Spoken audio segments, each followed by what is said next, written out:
Well, hello, ladies and gentlemen. Mr. Dorfler here. And yes, I am wearing the same shirt as I was in the previous video because I am spending all day today making videos for a majority of my classes this week. So don't worry, it's not a different day. And the shirt is clean. Okay, just so we know we're all on that page. All right, so yes, same shirt from the last video. So I literally just got done making the previous video before making this one. Okay, so in the previous video, we discussed potential energy.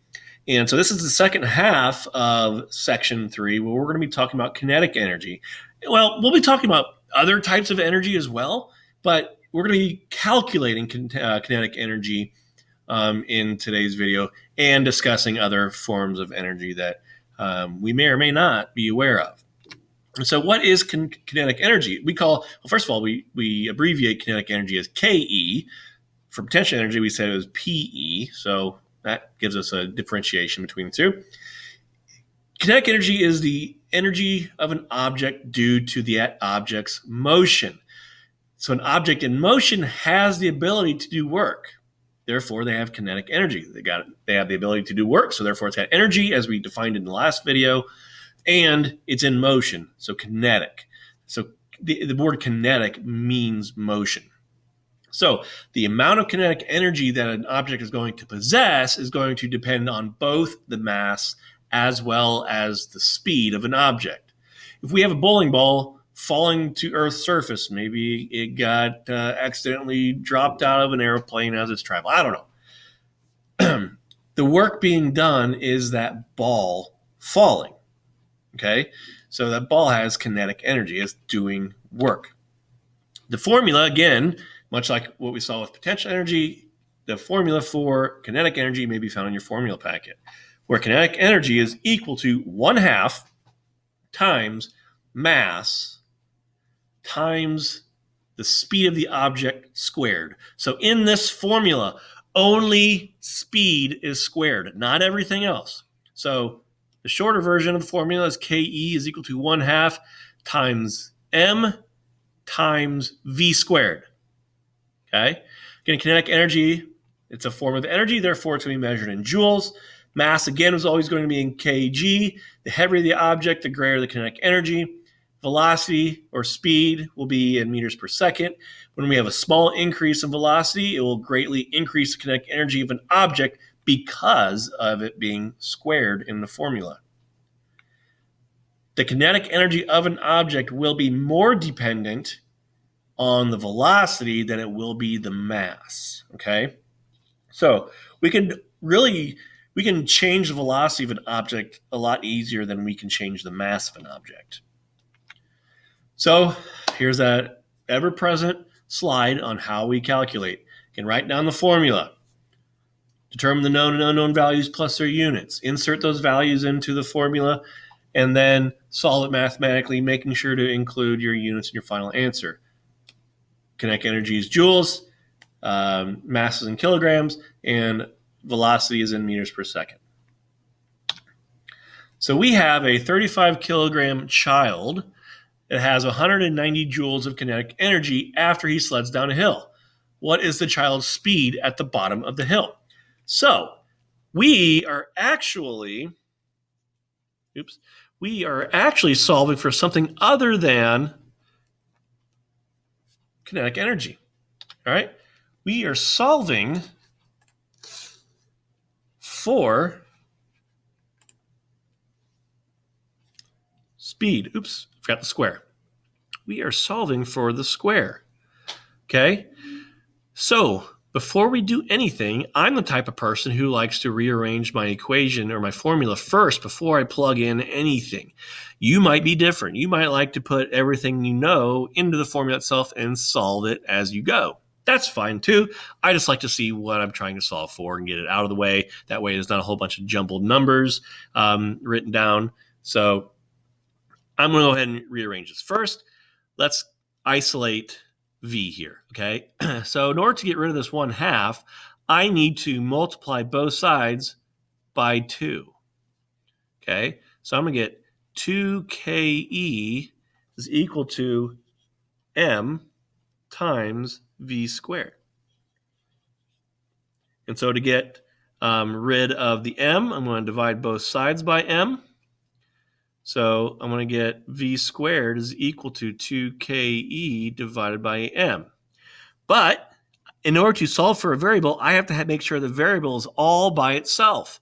So that means I have to get rid of that squared. And the only way to get rid of that square is to take the square root of both sides. So the formula that I'm going to use to solve for speed or velocity is going to be v is equal to square root of 2ke divided by m. Okay? And so let's get back to what we know. Okay? Kinetic energy and mass. Okay, I believe the kinetic energy of the child is 190 joules, and the mass of the child is 35 kilograms.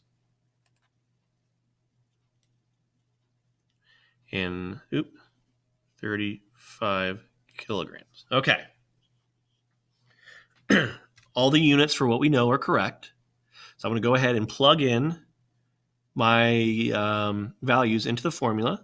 So V is equal to the square root of 2 times 190 joules divided by 35 kilograms. So the first thing is what I'm going to do is, okay, I'm going to take the 2 and multiply by 190 and hit equals 380. Then I'm going to divide that by 35, and I'm going to get that number. Okay. The last thing I need to do is take the square root of this number. And so what I'm simply going to do is, if your calculator has the second button, and as you see right above the square button, you have the square root symbol. Hit that. You'll see the square root symbol and then parentheses. And another way, just to make it simple, I'm going to hit the second button.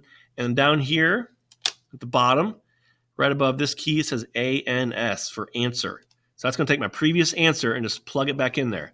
Make sure, if your calculator puts it in parentheses, that you close those parentheses so your calculator knows that you are done, and that's what the number you want it to take the square root of. And so once you got that done, you just simply hit equals, and you get a rounded answer of 3.3. Now again, we're dealing with speed or velocity, so it's going to be 3.3 meters per second. Okay? And that's how you do that. Again, it follows along the same patterns that we've seen for all the formulas that we have been working with this year. So, before we continue on, just so you know that with this video, you can expect to have a homework assignment that's going to be due probably in a couple of days, but just make sure you check the due date. But the homework assignment itself is going to combine both the problems for potential energy as well as kinetic energy. So you're going to have kind of a review over this entire section with the homework. So make sure you pay attention to the due date and get it turned in your own handwritten form by the proper due date. But right now, let's talk about the various types of energy that we can also, if we wanted to, on a weekend, if you're bored, you can discuss these, okay? Kinetic energy and atoms and molecules. Okay, the constant movement of atoms and molecules is what causes them to have kinetic energy. Increasing that movement of atoms and molecules is going to cause a couple of things.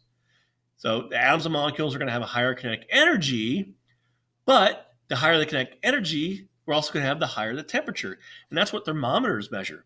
Thermometers are simply measuring the kinetic energy of the atoms and molecules of whatever substance that you are measuring. For instance, if we're trying to measure the air in a room, the thermometers are going to be measuring the average kinetic energy of the air molecules. Okay, you're going to have some molecules that are going really fast. You're also going to have some molecules that are going really slow. So the average is what we actually get a readout of, and those are interacting with a thermometer, and with the amount of kinetic energy they have, it's going to impact the thermometer or the digital device, whatever it is doing. So that's how we measure temperature, is simply by measuring how fast or how slow the average number of atoms or molecules are traveling, or the amount of energy or lack thereof that they have. Temperature is simply a measure of energy. Mechanical energy. This is the amount of work an object can do because of the object's kinetic and potential energies combined. Now, in the very first slide of yesterday's video, we saw that image of the waterfall, the water as potential energy, then it fell down the waterfall, that was kinetic energy, then it went down into mechanical energy. Those two energies, potential kinetic together, determine how much work an object can do, or the measure is mechanical energy. So non-mechanical energy is the energy that lies the level of the atom. Most of the time, this type of energy is special forms of either kinetic or potential energy. Nothing we really need to know, but it's a little fascinating. So if we have an apple falling from a tree, so we're going to tie everything in from this section.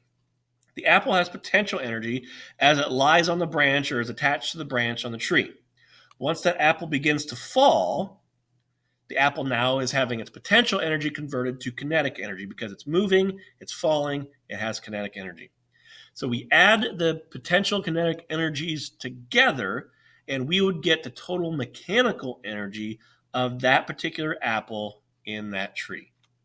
Okay? So again, mechanical energy is the amount of work an object can do. Whatever that work might be, who knows? Okay? So, and again, we could say that apple simply falling is work, okay? It's also chemical energy, okay? This is formed in a chemical reaction when bonds between atoms break apart, rearrange, and then form into new ones. The breaking and forming of new bonds in chemical reactions is when energy is required or given off. And this is a form of potential energy when we have a match that we're getting ready to light. Okay, when the match is struck, the release of stored energy from the match head produces light and small explosions of hot gas. And this reaction is going to decrease the potential energy by releasing the energy into the environment. So again, in that match head, as it just sits there, those chemical bonds in that match head have potential energy. It's basically stored energy. As you strike that match, you then have a release of that potential energy into the environment, and you eventually decrease the overall potential energy because that potential energy is now changing forms. Electrical energy, okay? The transfer of energy between charged particles in an electric field. Electrons are going to move from an area of high electrical potential to an area of low electrical potential, meaning if there's a high concentration of electrons in one area and a low concentration of electrons in another, the area of the high electrons is going to start to migrate to where we have an area of the low. It causes a gradient, okay? And when they move, they gain energy. And the charged electrons are going to transfer the electrical energy and create a magnetic field. And then these magnetic fields are caused by electrons, which have the potential to do work. When we have lightning during a thunderstorm, we actually just saw this a couple days ago. The electrons moving through the air between the ground and the cloud become charged. This charge allows electrical energy to be transferred between the clouds and the ground in the form of heat and light. And lastly, we have the sun. Okay, it's almost wintertime now, so we probably won't see the sun as often as we normally do, but hey, the sun produces energy in the form of a nuclear fusion, meaning we have atoms that are essentially coming together and fusing together. Okay, it takes a lot of energy to do that. When the fusion reaction energy in the form of light and heat is produced, and since this type of chemical reaction, the sun's energy is a form of potential energy. The potential energy from the sun becomes energy stored by the forces holding subatomic particles together in the nuclei of atoms. The opposite process is nuclear fission.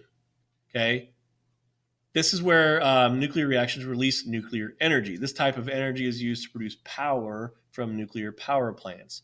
Okay, whereas the sun had nuclear fusion, where we had the fusing of atoms together, we here have nuclear fission to help provide us energy. That's where we break atoms apart. We're breaking those bonds. Okay, the light produced by the sun and its nuclear fusion is going to travel across empty space. And it travels across empty space in the form of electromagnetic waves. And these are made up of electric and magnetic fields together. So, again, One of the majority of the takeouts you want to have from this video is what is kinetic energy and how do we calculate it, but also how all the energies are pretty much tied together. So they can all fit under similar categories. Anyway, again, as I mentioned, make sure that you are paying attention after watching this video and you go ahead and complete that combined potential and kinetic energy worksheet and pay close attention to the due date, as due dates are more concrete these days. So until then, my voice is starting to get a little dry, but I will see you all next time. Have a good day.